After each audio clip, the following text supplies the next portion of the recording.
light side of the internet. So basically, this is more on the positive or the light or the positive side of the internet and how people use this in a positive way. So we have here the internet and the interpersonal communication. So as everyone knows, internet is a vast network that connects computer all over the world. So it is basically through the internet why we all here communicate through online. It is because the internet has it all. Internet gives us the opportunity to connect people, to connect others regardless of where they came from. It is something that we have nowadays. On the other hand, the interpersonal communication, it is a communication that takes place between two or more people. So it is between one people and other people communicating with each other. So next we have here the elements of interpersonal communication. So there are six elements of interpersonal communication. First, we have the communicators. So this is basically the sender and the receiver who is communicating. So this is basically a sender and the receiver, or the encoder and the decoder.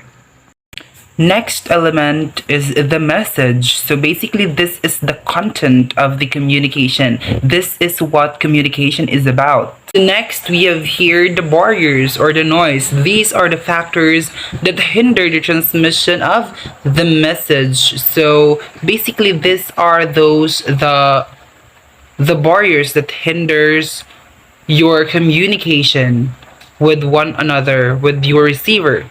So barriers have these five classes, or the keys, the principles, or the types. Yeah, the types. We have here the language barriers. So mostly it is linguistic barriers. These are mostly the language, more on language. For example, if your receiver speaks Spanish while you as a sender speaks English, of course it is hard for you to understand what your receiver reciprocate or respond. So for us to prevent such barriers, it is important to know such language before we interact with our receiver or even sender. So next is the physical barriers. So from the word itself, physical, it is more on solid. It is more on what you have. So this is more on the noise from the background. It is more likely the dog barking outside, the roaster, and other noises that are present in you physically. Next is the technological barriers. So from the word itself, technological, so it is more on technology. So for example, is the poor signal. So in communication through internet, experiencing a poor signal can truly have such barriers, such technological barriers. Because if you do have a poor signal, how can you deliver your message to your wanted person? You know what I mean? So it is very essential to have a strong signal, a strong internet while you are in an online communication. Next type of barrier is the lack of feedback. So from the word itself, feedback, so it is a response. So how can one can truly understand one another if it lacks feedback, if it lacks response? So it is very vital to have response from your sender and likewise from your receiver for you to have a nice environment, for you to understand each other and create an outcome that is beautiful for your plan. Next barrier is the attitudinal behavior. So this is more on your behavior. It is more on your character and attitude while you are communicating. So this is about being mean and arrogant. So always bear in mind that when you're communicating, it is vital to control our emotions and our attitude for us to prevent chaos in our communication journey. Next element we have here the feedback. So it is very understandable that it is the response. It is the reciprocation of the message between the sender and the receiver. So yeah, it is a response. Next element we have here the context. So it is the environment where the communicators are in. So it is the place where communicators are in. So for example, if the communicators are in a quiet place, so obviously its surrounding is quiet. And as a result, he or she can really comprehend and understand the communication that has been happening or that has been happened between the communicators and the receiver and the sender, by the way, rather. And another example, if you have in an environment wherein it has a strong internet, then it's very much obvious for you to have that strong and understandable situation for you to really comprehend on what the communication is about. Last but definitely the least element, we have here the channel. It is a medium used in conveying the message. So it is the medium or the medium used there. So for example, in face-to-face, the medium used is verbal. Verbal medium is being used when communicating personally or in face-to-face. For example, another example is in an online communication. So the medium there, we have the Zoom or the Google Classroom. And another example is the letters or the emails. So it's quite obvious that it is medium through written. So with that, I have a question here. So how internet influence our way of communication? So how does the internet influence our communication? So the answer of that is that it makes our communication easier, it makes our communication convenient, and we can have or we can communicate to our loved ones, to other people, regardless of their destination, regardless of where they are, and whatever we want. So it is how internet help us in a positive way. So on the other hand, we have here the differences of internet over interpersonal communication. So we also have here the 6 differences. First, the information provided in the internet is more of a written than to an interpersonal communication, which is more of an oral type. So this is true because as we all know, information in the internet, especially in Google, is more of a written, right? So it is very obvious that internet is more of a written information compared to our face-to-face, wherein we can have an oral type of communication in interpersonal communication or in a face-to-face communication.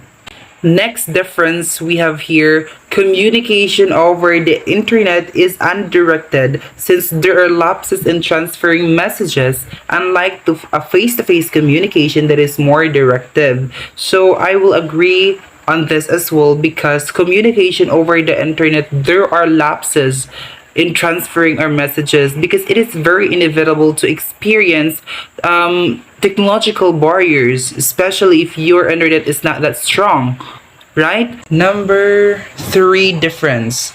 Messages in internet are often anonymous, while in an interpersonal communication, the communicators are often personally talking to each other, observing their expressions and how they speak.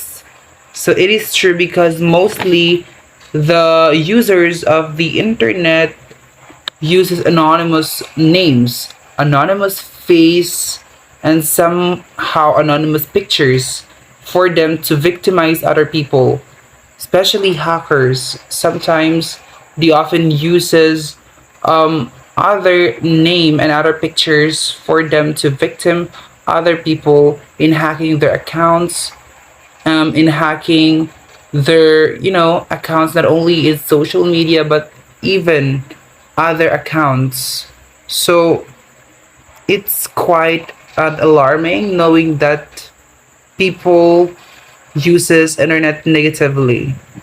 Number four difference, internet is composed of interconnected networks, whereas the interpersonal communication type is or may vary from its scope. It is true because as everyone knows, what we post to the internet, it is accessible to many. It is accessible to everyone. Everyone can share it, everyone can see it, and everyone can comment on it and even bash. So that is why it is important to think before you click. And with that being said, interpersonal type of communication may vary from its scope. So it in terms of communicating personally, we can vary or we can control the scope of our communication. So for example, if I want to talk to my teacher with regards to my grades, I can privately talk to him or her regardless of why my grade is that, why my grade is that. So it's very important to, to have a private conversation that can allow others to know. Next difference we have here, communication over the internet reduced social presence while personal communication itself takes its advantage in creating a stronger relationship. So it's true because we tend as an user of internet, we tend to be dependent on it to the point that we are not or we don't know that somehow our social interaction with our parents, with our friends, and our siblings is somehow reduced, and to the point that we lacked with their, social support. So with this statement, somehow interpersonal communication is necessary for us to have a stronger relationship, not only in our friends, not only in our siblings, but most especially to our parents. Last but definitely the least difference, we have convenience in terms of time is more useful when it comes in using the internet compared to a personal communication or conversation that needs to consider the place and proper timing to send information or vice versa. So with this statement, internet is very, it is very useful. It is very applicable because in terms of changing information or exchanging information, I mean, internet is very useful because whenever we want, we can send a message, and wherever we are, we can truly send a message for as long as the area has the internet. So yes, taking everything into account, internet and interpersonal communication shows how people interact, connect, and communicate with each other. Further, we can also determine how internet transformed interpersonal communication by offering new channels and expanding its richness. Likewise, internet's influence on interpersonal communication continues to evolve as technology and online platforms evolve. Maybe in the near future, we have more innovation, we have more invention to the point that we can have that a medium wherein we can have that 3D kanang magawa sa cell phone like that in a near future. But maybe, or but one thing is for certain, there's always innovation and invention in the near future. So that's all what I have right now, and I hope that you gained information so far. So thank you.